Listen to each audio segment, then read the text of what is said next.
PNH is an extremely rare blood disorder. It stands for paroxysmal nocturnal hemoglobinuria, but it's a condition in which red blood cells are destroyed in the circulation of patients. The major symptoms of PNH are fatigue, abdominal pain, clotting, kidney problems, and respiratory problems. PNH is most commonly diagnosed in the 30s, but it's increasingly diagnosed in younger patients, some under the age of 20, and in more elderly patients as well. Current treatment for PNH is supportive only. That involves the use of blood transfusions, painkillers, fluids, and often requires hospitalisation. Soliris is a highly effective medication. All patients who receive it will derive benefit.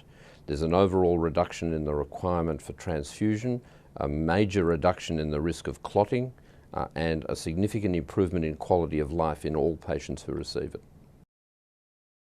There was a great expectation that the recent national budget would include funding for Soliris for patients with PNH. Unfortunately, it didn't.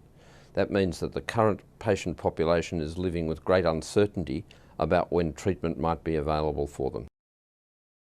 There is no other effective treatment that alters the natural history of PNH.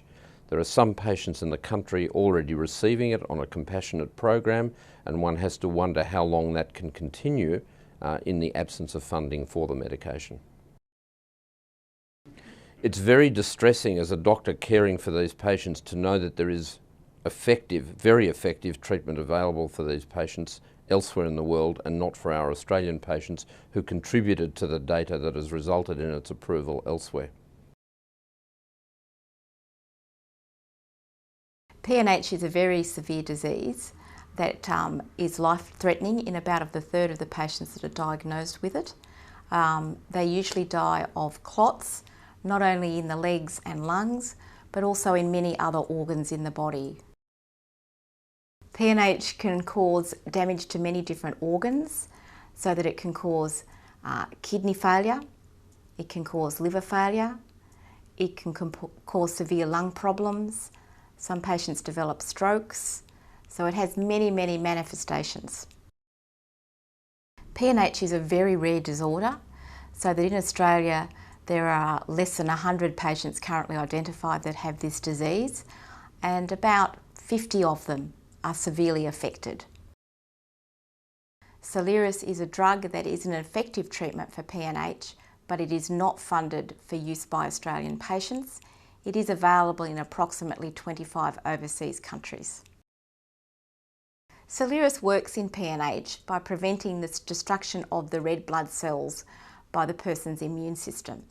If you prevent that destruction, you also prevent the damage to other organs and the threat to the patient's life. There are a small number of patients in Australia who have been receiving Soliris on a compassionate access program.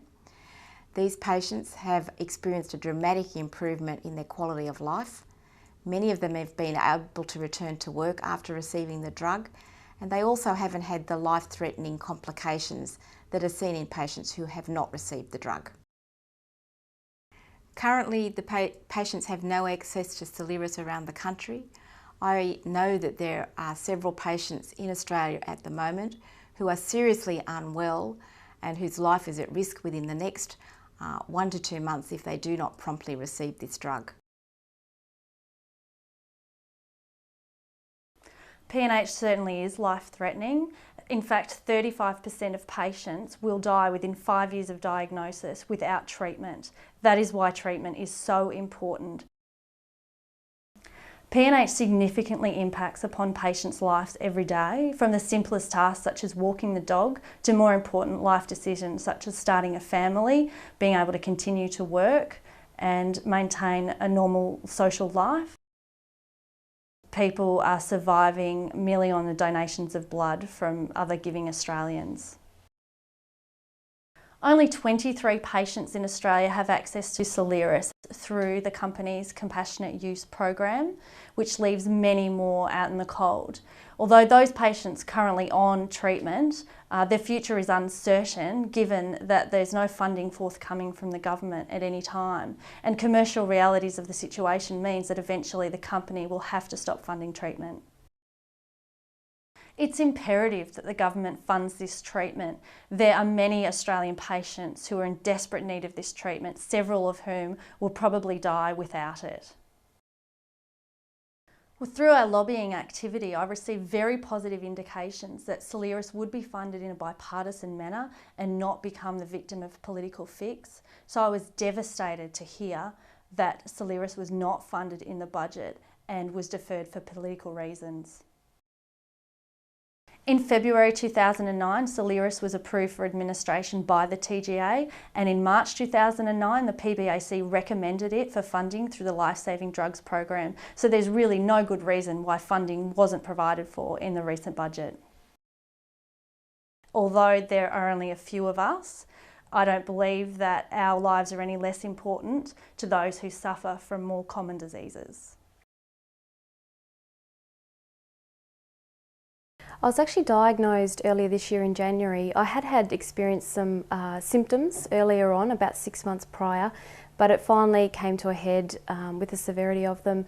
After a blood test, I was rushed straight in through emergency, and after 7 days of testing in hospital, they finally came to the diagnosis for the rare blood disorder.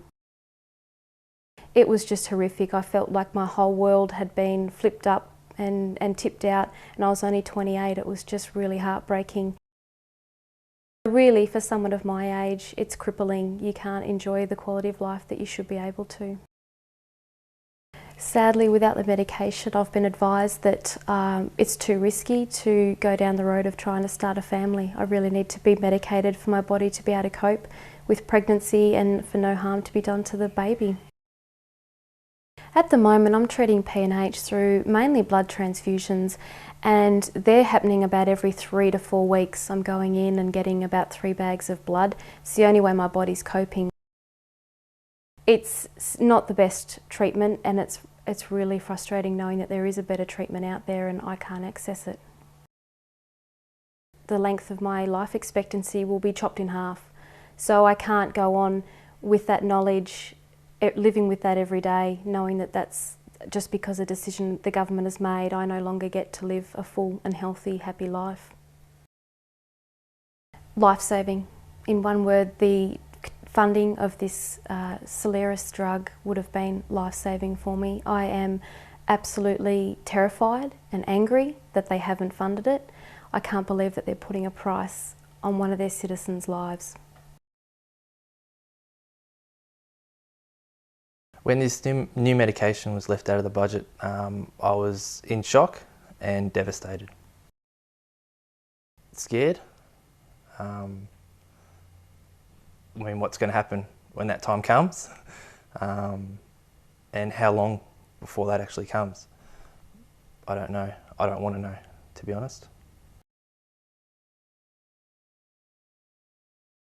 When we found out that the funding was left out of the budget, we were extremely disappointed, and we just couldn't understand why the government would take such an action, considering the consequences of those actions.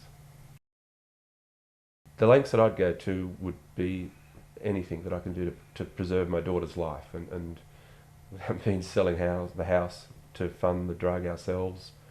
Whatever we can do, we'd rather have our daughter alive than worry about anything material.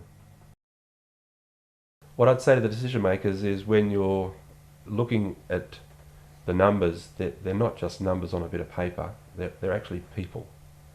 They have a duty of care to those people, and when they're considering it, instead of seeing Jennifer sitting here, imagine your child sitting here, then make your decision. I've been having blood transfusions for approximately 14 years, and over that time I've been having 2 bags of blood every 4 weeks. My doctor decided to put me on Soliris because of the amount of blood transfusions I was having, which causes a lot of other problems, and the Soliris would stop the need for having transfusions. Because of the transfusions, you get iron build-up, which means I'm on iron chelation therapy to get rid of the iron.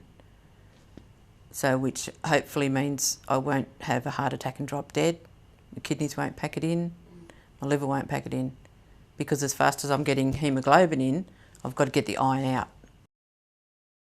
Soliris treatment for me has been really effective. I've been on the treatment 12 months and I have not had to have a transfusion.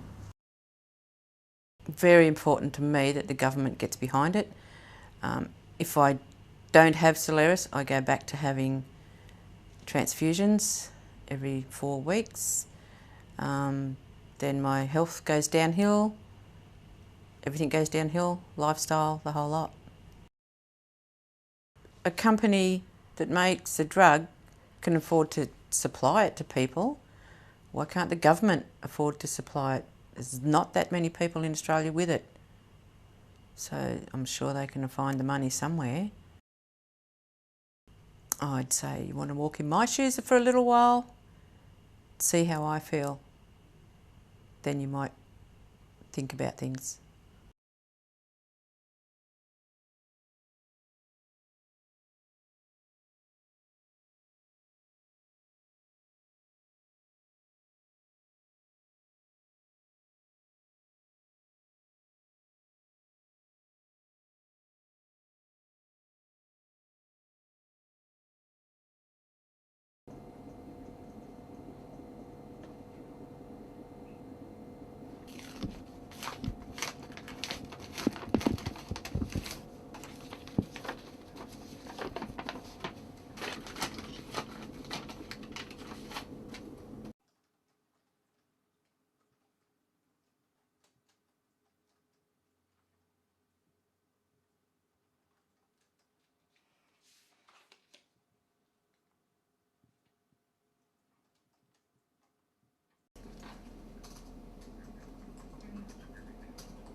Hi Jenny, how are you? Oh, I'm not too bad, Jeff, but feeling a little bit fatigued this week. Are you? Yeah, just it's been getting a bit on top of me. So when was your last transfusion? Look, it's probably been about a week and a half, maybe 2 weeks ago, so I am starting to come down from that. Think you might be ready for another one soon? Yeah, look, I think probably another week, maybe week and a half, and I'll be ready to come back in and get another transfusion. Okay. And do you have any pain now? Just a little bit of chest pain, just on the side in through here. So When the news came that it wasn't leukaemia, we were relieved, but it was a bit like a double-edged sword. We then found out it was PNH, and then after we started learning about this disease and the effects of it and what can happen from it, we were just extremely, extremely sad.